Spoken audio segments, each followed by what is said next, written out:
Pagkasalan dati ka, ay ko higpit-higpit eh. Nga naman ako katungod mahigpit sa imo ha. Di man isyong gipakaslan ako nimo, gibayran na ti ka. Ha? Salamat ka gani kay gipakaslan ti ka. No?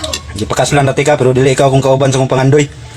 Uy, Syong, for your information, Syong. Pangandoy? Masay pangandoy din mo? Ha? Pangandoy, yun samday pangandoy. Ah, mura jud ni pangandoy. Nga naman natuman na imong mga pangandoy. Tuman na? Yawa gud nimo. Higpit-higpitan mong kunin mo, gahit tamad to, magsinsuko-suko. Mura mo kong manok na gihiktan. Ay, lain po, Syong, no? Lain po, Syong. Huwag di ta ka higpit-higpitan, Syong. Gipakaslan naman ti ka. Gibayran na ti ka si mong ginikanan. Bayaran, yapon. Gibayran na ti ka. Mura to yung gihaw manok. Hoy, gikuha na nako imong pagkalalaki, Syong. Di na ka makabuot sa kuha, Syong. Kung saon ta ka. No? No? Di ka makabuot. Ibaw pa kong inani ang dagan, may bago ko nisugot pagkasaso na. Pasalamat ka, Syong. Pasalamat ka lang, Jud. Nagipakaslan ti ka. Pasalamat ka. Kay dili ka kakita aning dagwaya, Syong. Bisan pag-asa ka maglaro-laro yan ang kalasangan, walay sama ni ining dagwaya.